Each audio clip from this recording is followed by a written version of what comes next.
Why can't you be like your brother? Mom asked as I fixed her house. I let her golden boy take over. He ghosted her. Now she's begging for my forgiveness. Story time. Growing up as the disappointing child has been my reality for as long as I can remember. My brother was always the golden child, straight A's, prestigious college, fancy job in finance. Meanwhile, I took a different path, dropped out of college, started my own small business fixing motorcycles, and somehow managed to build a decent life despite never meeting my mother's expectations. Last Sunday, I was at my mom's house helping her fix a leaky faucet. She'd been complaining about it for weeks, and since my brother was too busy with his important job, I drove the 45 minutes to her place. I was under the sink, wrench in hand, when she started her usual comparison game. Your brother just got another promotion, she said, standing over me. He's taking his team to Bali next month for a corporate retreat. What are you doing with your life? I ignored her, focusing on the pipe that was giving me trouble. Are you even listening to me? She continued. Sometimes I wonder if you're my biggest mistake. Why can't you be more like your brother? He's successful. He makes me proud. The words hit me like a punch to the gut, even though I'd heard variations of this my entire life. Something in me finally snapped. I slid out from under the sink, wiped my hands on my jeans, and looked her straight in the eyes. Then let your golden boy take care of your bills, I said with a laugh that surprised even me.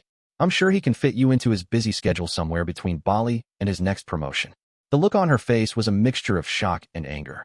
I grabbed my toolbox and walked out, ignoring her calls behind me. I drove home feeling both terrible and relieved. For context, I've been paying her mortgage for the past 3 years after she lost her job. I've also been handling her car payments, insurance, and most of her utilities. My brother, for all his success, sends her flowers on her birthday and takes her to an expensive dinner once a year. But when it comes to actual support, I'm the one she calls. A week passed with no contact. Then yesterday, my phone started blowing up with calls and texts from my mom. When I finally answered, she was in tears. He's not answering my calls, she sobbed. I asked him for help with the mortgage this month, and he said he'd think about it. Now he won't respond to any of my messages. I sat in silence, letting her cry. I don't know what to do, she continued. The bank called about the missed payment. I need help. Part of me wanted to hang up, to let her feel the weight of her words and actions. But another part, the part that's always tried to earn her approval, couldn't do it. I'll transfer the money tomorrow, I said quietly. Thank you, she whispered.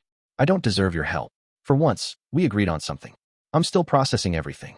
My brother hasn't reached out to me, and I haven't tried contacting him either. My mom has called twice more, each time a little more apologetic than the last. I don't know where we go from here, but something has shifted. For the first time, I think she sees me, really sees me, and not just the shadow of what she wanted me to be. Update 1. It's been 2 weeks since my last post, and I wanted to update you all since so many people commented and messaged me with advice and support. After transferring the money for my mom's mortgage, I decided to take some space.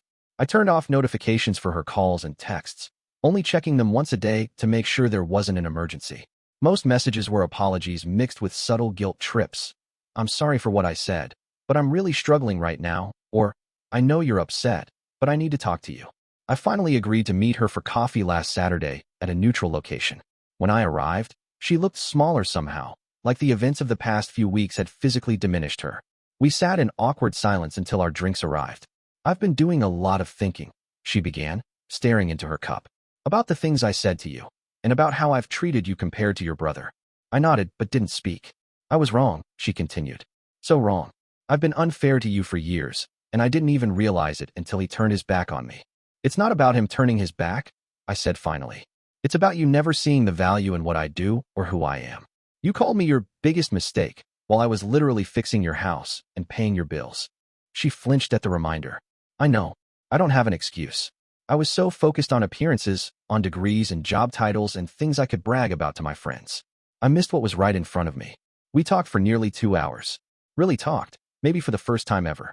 She told me about her own parents and how they had pushed her to succeed in ways she never could. How she had transferred that pressure to us, especially to me when I chose a different path. I told her how her words had affected me growing up, how I'd stopped sharing my achievements because they never seemed to matter to her, how I'd built my business from nothing to something I was proud of, even if it wasn't prestigious enough for her approval. By the end, we were both emotionally exhausted. We agreed to start fresh, with clearer boundaries. I told her I would continue helping with her mortgage for now, but we needed to make a plan for her financial independence. She agreed. As for my brother, he finally texted me yesterday. Mom told me what happened. Sorry she put you in that position. We should talk. I haven't responded yet. Part of me is angry that it took this situation for him to acknowledge the imbalance, but another part understands that he was just accepting the role he was given, just as I was. This isn't a perfect resolution, and we have a long way to go, but it feels like the beginning of something more honest between all of us. Update 2. It's been a month since my last update, and things have taken some unexpected turns. I finally met with my brother for dinner last week. I was prepared for excuses or defensiveness, but instead, he ordered a beer and said, "I've been a selfish asshole, and I'm sorry." He explained that he'd always felt pressure to be the successful one, and that came with expectations he didn't know how to manage. When Mom asked him for financial help, it forced him to confront the reality that he'd been letting me carry the burden while he enjoyed the praise. "I make good money, but I also spend good money," he admitted. "The lifestyle that Mom thinks I have, that she brags about to her friends, it's all leveraged. I'm up to my eyeballs in debt trying to maintain the image." This revelation hit me hard. While I'd been resenting him for being the golden child, he'd been trapped in a prison of expectations, afraid to admit he couldn't live up to the hype. We agreed to approach Mom together about her financial situation. The next day, we sat down with her and laid everything out. I showed her exactly how much I'd been contributing monthly. My brother admitted he couldn't take over completely, but offered to split the costs with me moving forward. Mom was quiet through most of the conversation, occasionally wiping away tears. When we finished, she took both our hands. "I failed you both," she said. "In different ways, but equally badly. I pushed one of you too hard and dismissed the other. I'm so sorry. We've since worked out a 3-part plan. 1. Mom is selling her house and moving to a smaller, more affordable condo. 2. She's coming out of retirement to work part-time at a local bookstore. 3. My brother and I will split her remaining expenses for 1 year while she gets back on her feet." The most surprising development came yesterday when Mom showed up at my shop. She'd never visited before. I think she was embarrassed by the grease and noise. She looked around awkwardly until I finished with a customer. "I thought maybe you could show me what you do," she said hesitantly. "I realize I've never really understood your work." I spent the afternoon showing her around, explaining the different projects I was working on, introducing her to my employees. She asked questions and actually listened to the answers. At one point, a regular customer came in and told her, "Your son saved my business last year when he got my delivery bikes running in half the time and at half the cost anyone else quoted me." The pride on her face was something I'd never seen directed at me before. As she was leaving, she paused at the door.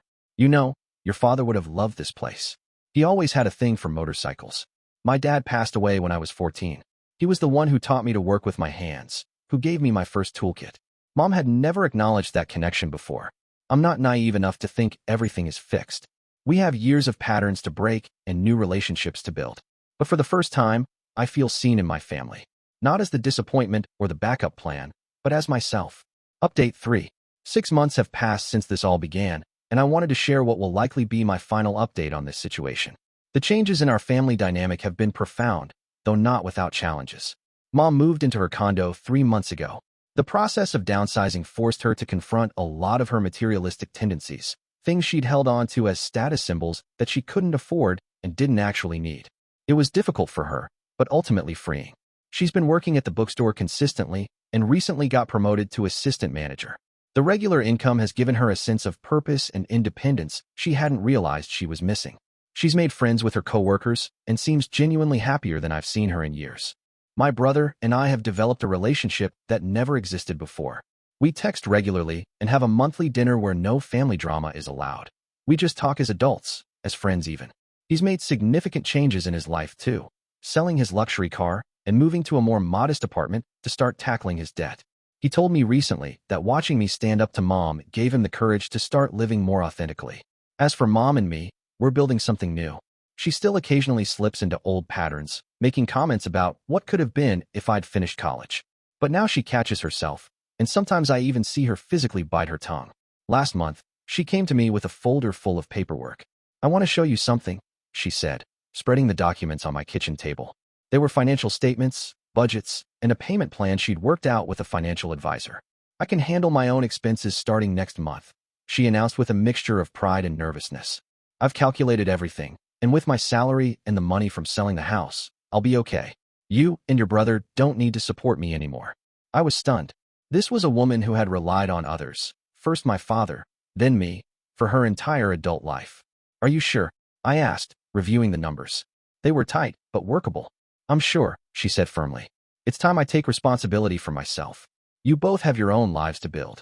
2 days ago, Mom invited us both over for dinner at her new place. She'd cooked my favorite meal, something she hadn't done since I was a teenager. After we ate, she handed each of us an envelope.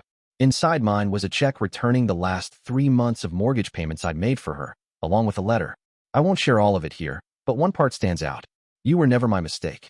My mistake was not seeing the incredible man you were becoming because I was too focused on who I thought you should be. Your father would be so proud of you. I know I am. My brother received a similar letter, acknowledging the unfair pressure she'd put on him and apologizing for creating the golden child dynamic that damaged both of us. We all cried that night. Real, healing tears. There's still work to do, boundaries to maintain, and old habits to break. But for the first time in my life, I feel like I have a mother who sees me for who I am, not for who I failed to be. To everyone who offered advice and support on my original post, thank you. You helped me find the courage to stand firm while also leaving room for reconciliation. Family dynamics are complicated, and change is rarely linear, but it is possible.